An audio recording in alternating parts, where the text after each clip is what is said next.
Hi, and welcome to A Conversation With. So, this week I have another special guest. My good friend Katie Homer is joining us from New York.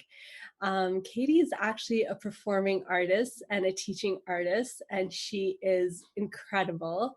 We met back in 2017 when we were both on the Masala Bhangra team in New York City, and we clicked right away, and I was just mesmerized, truthfully, the way she was dancing and how free you are on stage. And that's how I used to be. And like, I strive to be every time I perform. And yeah, I knew I wanted you on the series because our journeys are somewhat similar. And yeah, so welcome, Katie. Thank you so much for having me. And it takes one to know one. So anything that you might have seen in me is just you're recognizing that in yourself. And I've come to learn that just getting to know you. So thank you for having me. No, Uh, I'm so excited about this. So you are originally from Chicago, yeah. right? You're raised there, and then you went to university in Illinois. Yep. And then from there, you actually came to New York through an internship. Now, Yes. all of this was through advertising, Yes. which is so interesting because I always thought dance brought you to New York. Yes. And in an indirect way, it did. But just not in such a linear path. Right. Um, so yeah, so ever since I was a little girl, I wanted to be on Broadway. That Yeah. was epitome. Um, so I danced a lot. I was on Palms throughout high school, and I remember stopping Palms my senior year so that I could really train and dance, so I could audition for dance programs. When I was checking out dance programs, which my parents brought me to New York to check out Juilliard, so they were very supportive, even though they might have been a little worried about Mhm. me going into an artistic field.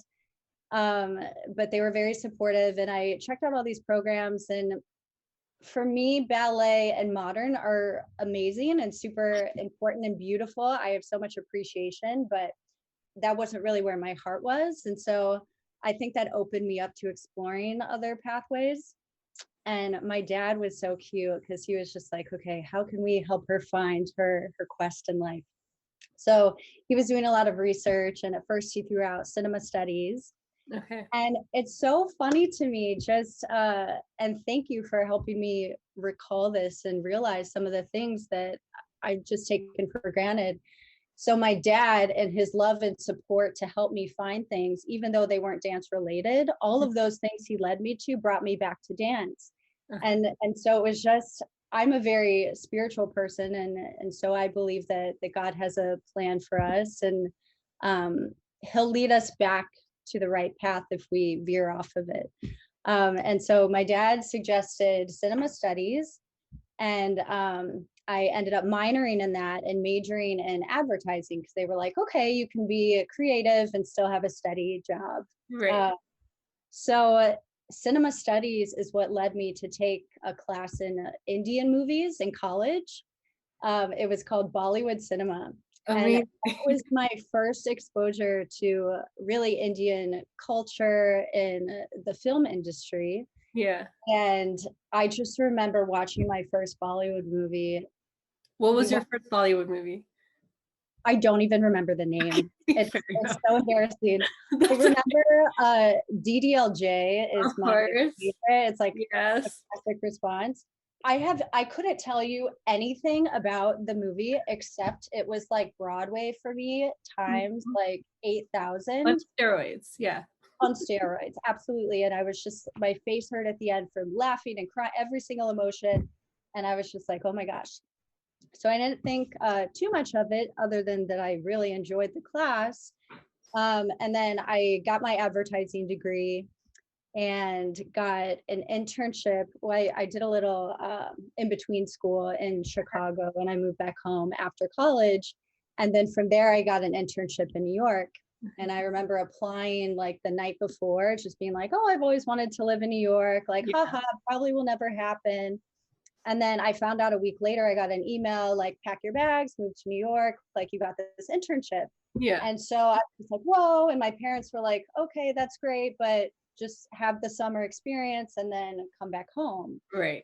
And I've always been a homebody, really close to my family. And so I thought I would be really homesick and it would just be a short experience. And I remember my first weekend in New York, I was just like, yeah, this is home. Like I didn't want to Mhm. be anywhere else. Um, and so I worked in advertising for a couple years, still having that itch we were Yeah. talking about that I know that you have too. Once a dancer, always a dancer.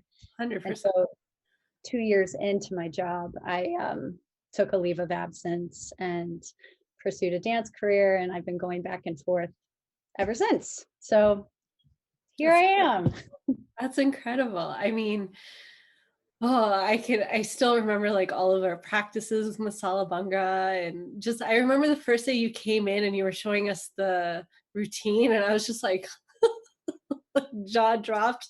I was like, who's this girl? Where did she come from? Because you're so effortless.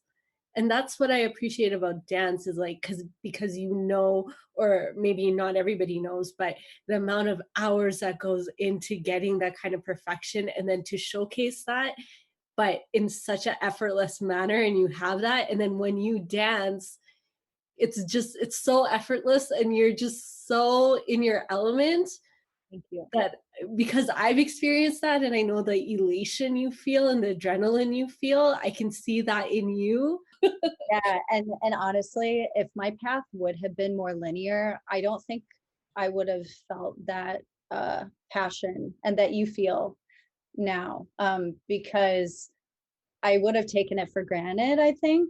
Okay. But to be taken out of your element and to be in an environment like advertising sometimes feels for me, where I'm just like, what am I doing here? Like, I need to be up moving. I shouldn't be at a desk. To go back into your element, you just approach it with more humility, appreciation. You have a different perspective on it. Um, so I've never had anyone really tell me like, wow, you can really kick your legs so high, or was that 3 turns or four?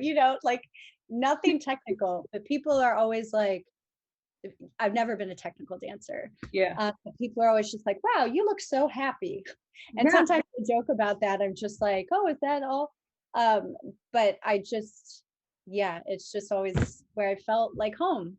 We Um, have this term in our language called nakra, and you probably know it.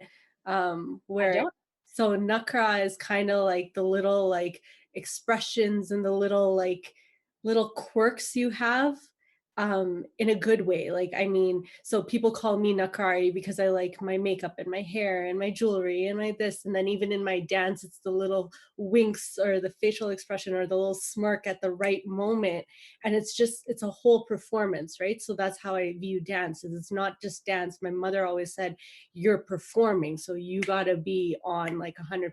And that's what I really appreciate about when you dance, you have all that nakra in the right spot. I love it. but I'm so glad that you took a chance and got back into it, because I know for me it was kind of scary, like being out of it for a while and coming Yeah. back. And you could just tell that you, yeah, just light up when you're in that world. And so I really hope that you find opportunities to get back into it, because 100%. I need I, to. I found that it makes me a friend, a better sister, daughter, everything, if that piece of me is intact.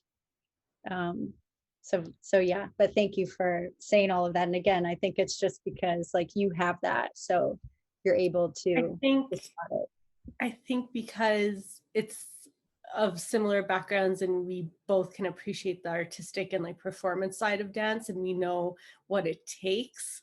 Not that I've reached the level that you've reached in performance or your technique, but it's it's just I see other dancers and I appreciate it. Like I see it from an artistic perspective. Just like if someone was a film producer and they go to watch a film, they can appreciate different things and different elements about the film itself because they know the behind the scenes and Yeah, like what goes on behind, right? So I think it's a different perspective.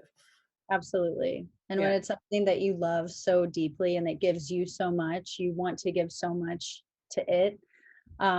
So yeah, hours of choreographing and practicing and outside work, unpaid stuff all the time. totally.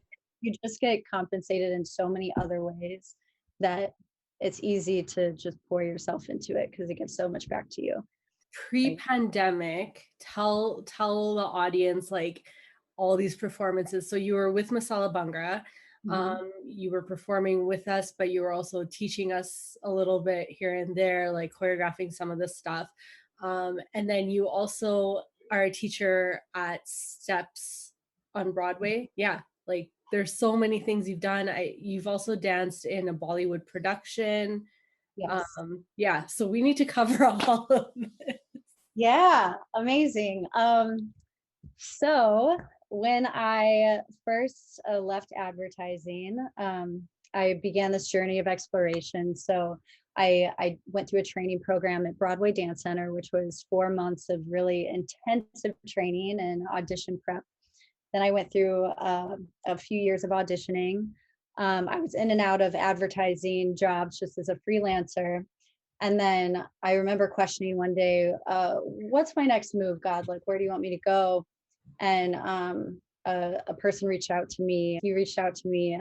His organization, Promethean Spark, Okay. worked with teaching life skills through the arts in India. Oh, And so I start here because that is really what propelled me into all these other companies.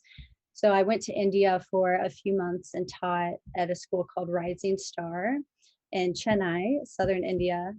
And I was terrified about any sort of teaching choreographing, let alone in another country. But that's really how I dipped my toes into teaching. And I did a lot of Masala Bhangra over there. And then when I came back is when I started auditioning for the companies you were mentioning. And when I started taking Bollywood at Steps on Broadway, and then that teacher ended up leaving, and I was able to take over the class.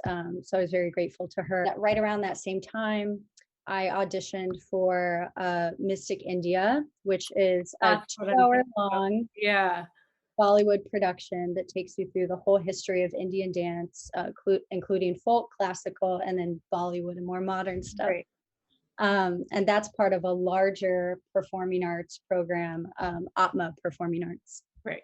It's such an intense show and gave me so much appreciation for Indian dance because of the intricacies and Mhm. everything that goes into the costumes, the formations, I mean, all you have to do is watch a Bollywood movie. Like they don't take shortcuts. It's all No, very precise. yeah. We each had Oh, like 20 costume changes oh, backstage. I We can would go, imagine. the real show was backstage. Yeah. And then from there, I started dancing with Ajna, a Okay. dance company, which is another Indian dance company. And so while you're in it, you're just kind of like trying to stay afloat and keep up Navigate. with Yeah. everything.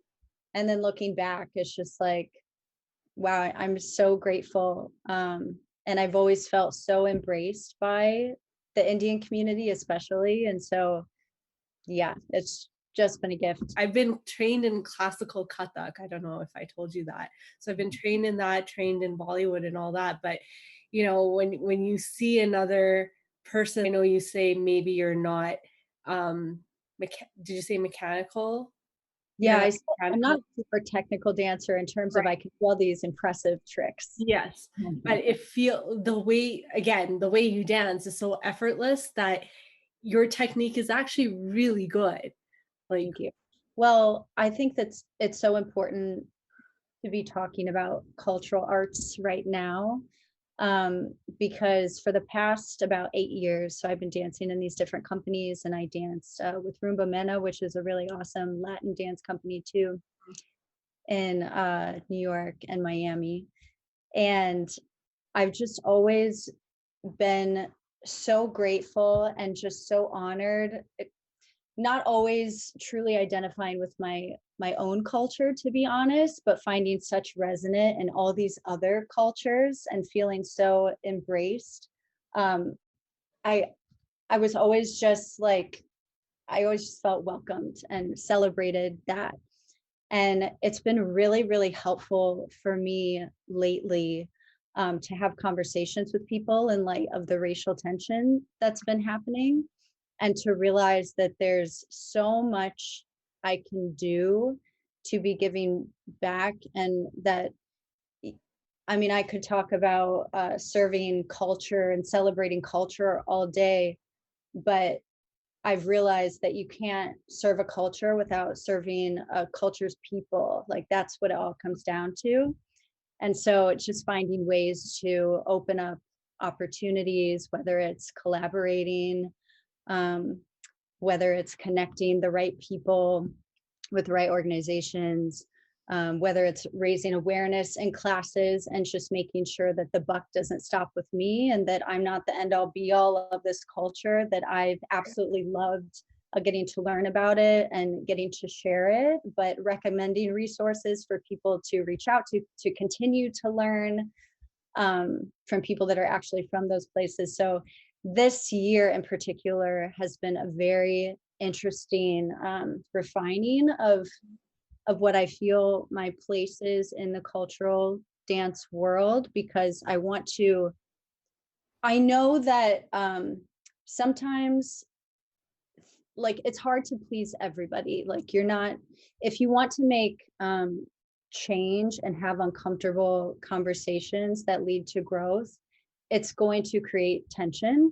Of course. But I'm so, determined to be informed, that I want to make sure that I'm contributing to the solution and not the problem, um, in terms of racial disparity, and trying to bridge those gaps instead of coming from a place of privilege or ignorance. Mhm. Um, so this year has really opened up a whole new way of thinking, and it's been very humbling and has really helped me refine. And I'm so grateful to people that have had the courage to approach me and to raise questions and conversations, because it's been such a gift and has allowed me to do what I do in a way that doesn't just benefit me. And I think about, you always think, oh, who are my biggest influences in life, or who have I looked up to the most? And I was thinking about these questions. I'm like, what Yeah, is Audison going to ask me?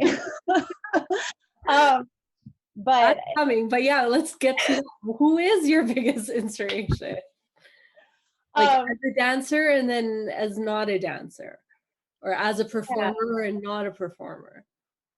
yeah, these were all really great questions. And I think for me, I've always thought that my dance teachers were the biggest influences in my life. For me, it's never been a big name or a celebrity Right. I mean, there's a lot of artists I admire, absolutely.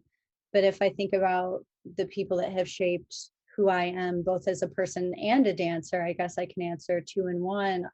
Really were my teachers when I was in right around 12 years old and beyond.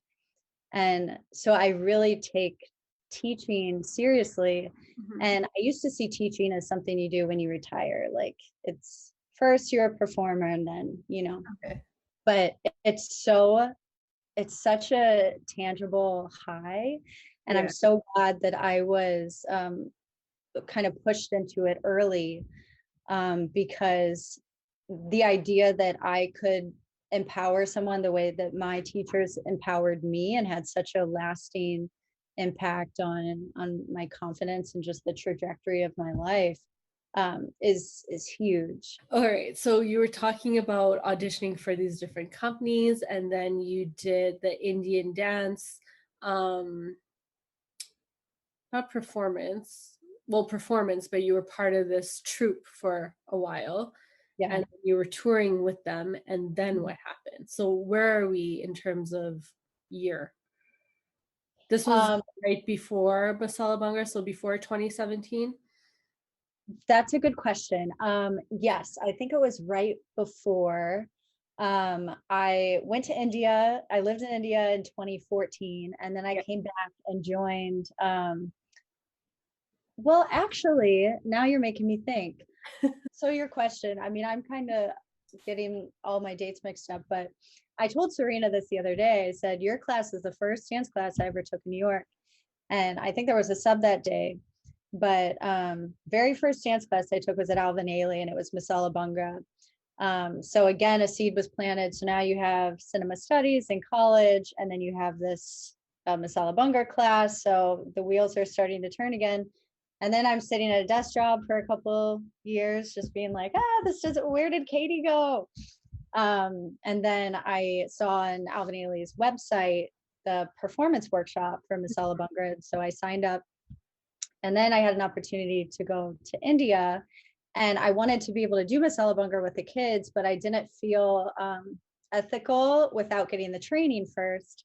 And Okay. so I did a crash course in the training to become an ambassador so that I could teach it over there. So all these things started to line up. And then one thing led to another. And so my entire life has become just this obsession with Indian culture. And I think I've probably performed at like 75 weddings at least. Yeah. And like the food, the dancing, everything is just amazing. And yeah, that's just become my family in New York as well.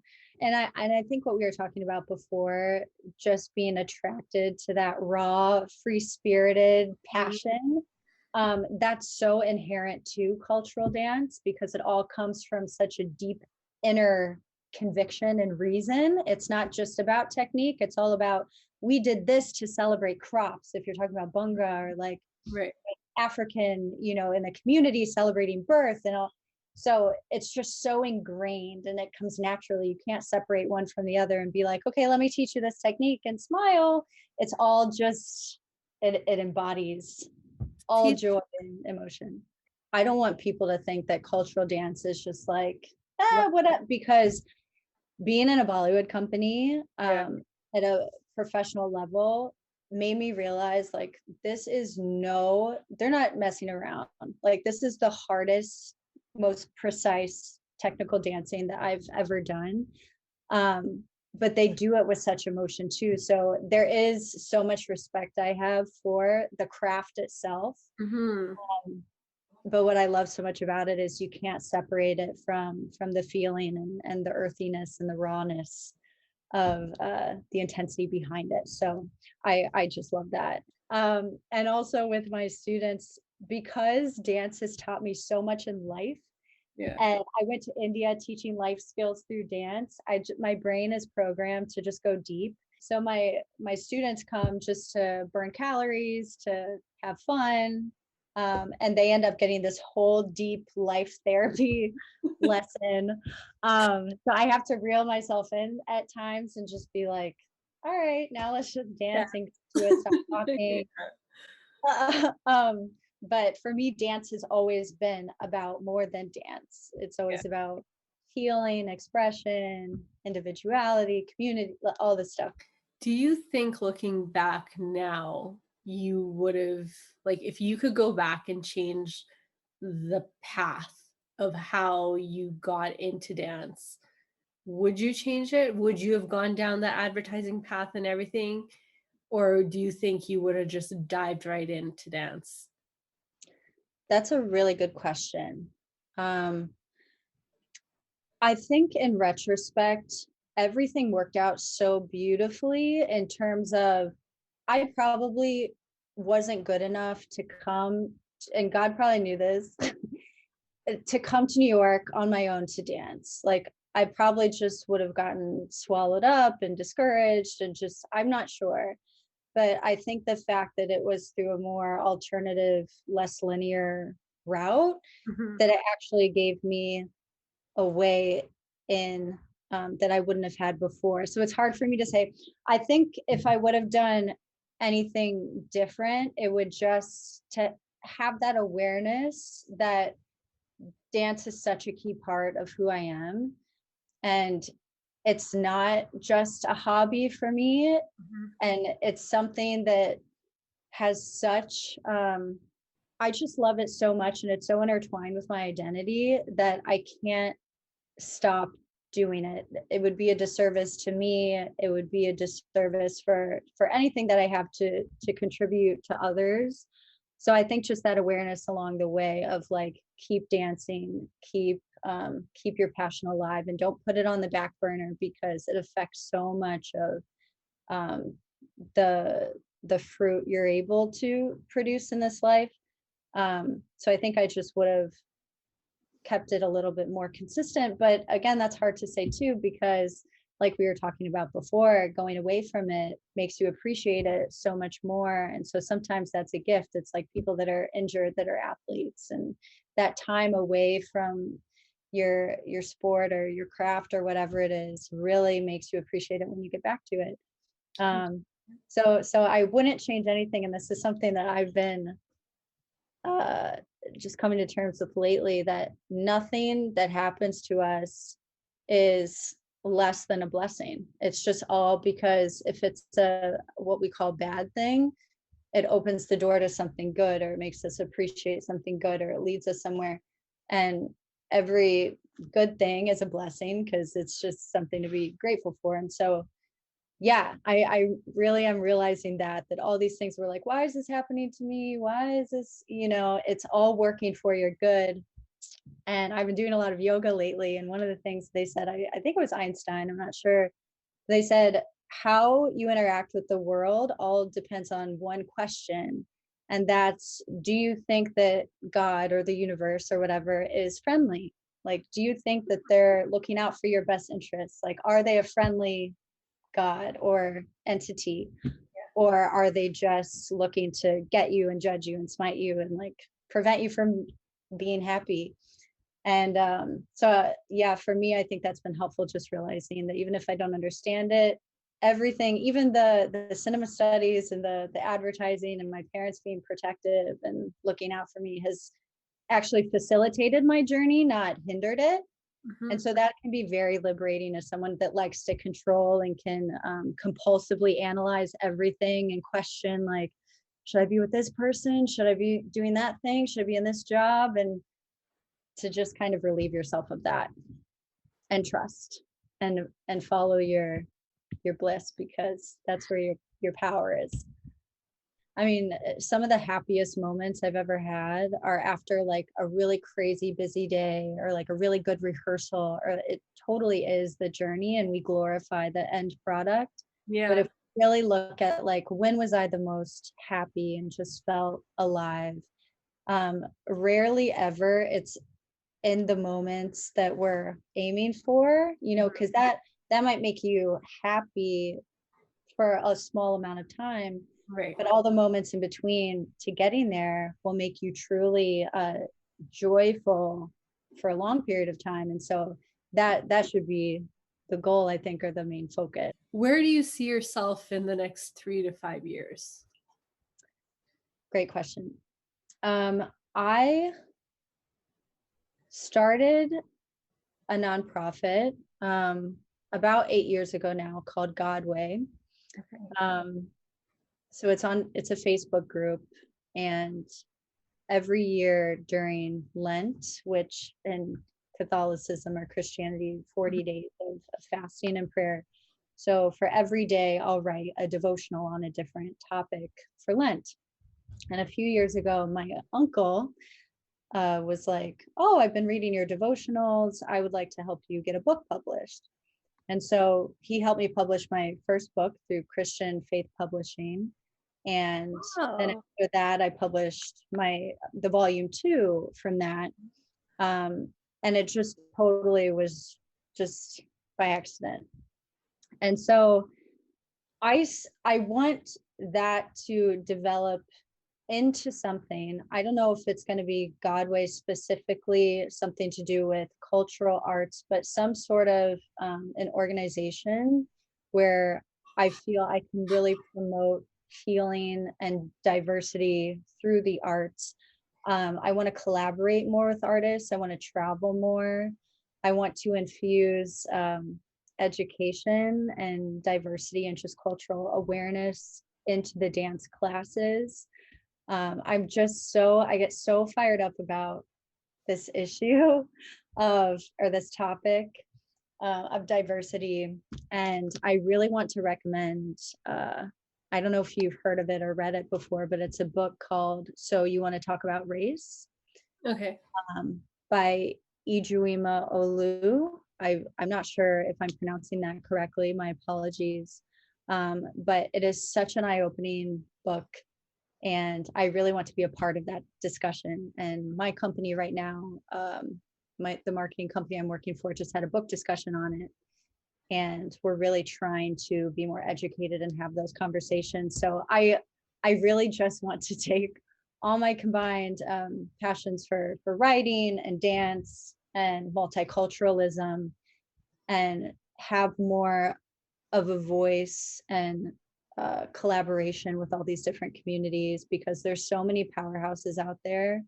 I don't want to be like the one in the forefront necessarily, but I want to be very active in doing my part and making sure that all of these things that bring me joy are helping others. And I know that's a very cliche thing to say, but and I could see myself working in advertise. I really like the company I'm at now and doing both, because I feel like I'm able to channel both sides of myself. But I really am very, very passionate about diversity through the arts and celebrating culture. And I think there's something so beautiful about immersing yourself in a culture that's not your own. Mhm. And I I think that one step past appreciation is participation. It's easy just to stay in our own worlds and be like, okay, I'm not allowed to do this, you're not allowed to do this, but I'll appreciate it from afar. And Mhm. when you participate in something and you experience it, it becomes a part of you and it ties you in a very human way, like you were hinting at before. That's the beauty of dance, is that it's so universal. And so I love that aspect of participation. And I feel very blessed to have an unconventional path before me. And I just want to make sure that I'm doing it in the most respectful and beneficial way possible. In 5 years or long term, um, I want to be a very active force in that world towards those efforts. I think So you're already doing it. So thank you. yeah. Very perfectly. But this year was it was a turning point. Yeah. And COVID, I'm sure you can relate to this, but COVID has made us realize how important the arts are. Because these things that were always on the fringes before, like, okay, we have our set things that, and then maybe we'll go see a play. Now, being stuck at home, it's like, I'm hoping that there's that much more of an appreciation for how Yeah. crucial it is and how important it is for humanity, because I think a lot of our problems come from being focused on the wrong things and not putting enough significance on the right things. We think that it's so important to focus on like money and success and all of this, and then we wonder why there's tension and the world doesn't feel healthy and there's violence, and it's because we dismiss the arts as something extra instead of realizing like we are just as much artistic spiritual beings as we are tangible earthly beings. And if we neglect half of ourselves, then of course like humanity is going to suffer. So exactly what you were hinting at before, I'm just piggyback off of what you said, is elevating the perception of the value that the arts has in Mhm. people's eyes as it benefits society. Yeah. Because I don't think COVID is the only reason why we're not the healthiest right now. Yeah. No, that's 100% true. How has COVID been in New York? Like, what is the situation like nowadays? We know it was kind of the epicenter in the beginning. Um, Being now that it's February 2021, where are you guys at? Yeah, I feel like people have gotten out more. There's a lot of these outdoor pods, which I think look very cool and futuristic at these restaurants. And a lot of like outdoor shelters. There's some indoor eating that's reopened up, but it was definitely very scary in the beginning. And I was working full time when it all started, Mhm. uh, for an advertising company that focused on Broadway. So um, I remember a coworker in February coming in and being like, "Hey, did you watch the news? Like, did you buy your rice and canned goods and pasta and everything?" And I was just like, "Oh, sure." I'm used to New York being dramatic about weather, and being from Chicago, I'm just like, okay. So when it came to COVID, admittedly, at first I was just like, okay, yeah, I'll keep an eye on the news, whatever. And then within a couple of weeks, we were all home and working remotely, and so it became very quickly a reality. And I don't think I left my studio apartment for a few months because I was just too afraid to go out, maybe to go to the store, but then so I was just inside all the time. And then eventually I started getting a little bit more daring. I ended up going home a couple times, and traveling. I feel like they try to keep it pretty safe, but I try to minimize. Of course. Yeah, and so I feel like different opportunities in the dance world too have started popping up, but it's always with a mask on.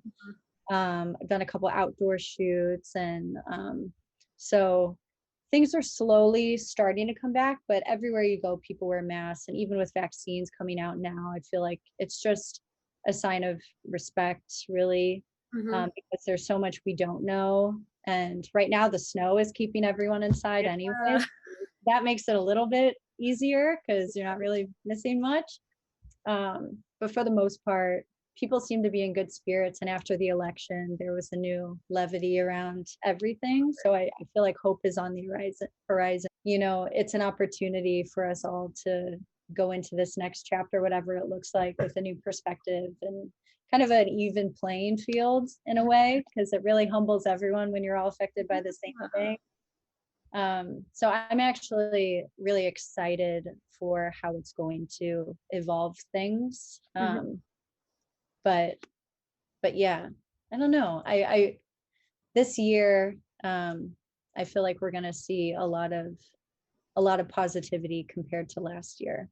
Oh, 100%. And I feel like we have to keep that perspective in mind. Like it's easy to go down, and I mean, I've had days where I'm like, "Oh my god, this sucks." And like, when is this going to end? And oh my god, and you get in that place, but then you say, "Okay, let's focus on I'm just focused on moving forward daily. So what can I do today that'll just get me forward?" And I think it's the hustle mentality too, right? So it's a Yeah. combination of things. But yeah, I think I'm hopeful that 2021 brings about better things, and by fall at the latest, we're all in a much more significant place. Yes.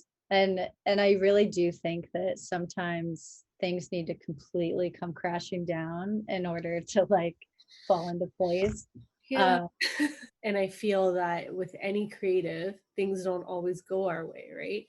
And that's part of the hustle too. So it's like, okay, let's regroup, let's re-strategize. Now what do we do? Yeah. And in many ways, it's made people discover things about themselves, whether it's hobbies or talents or whatever that they didn't know they had.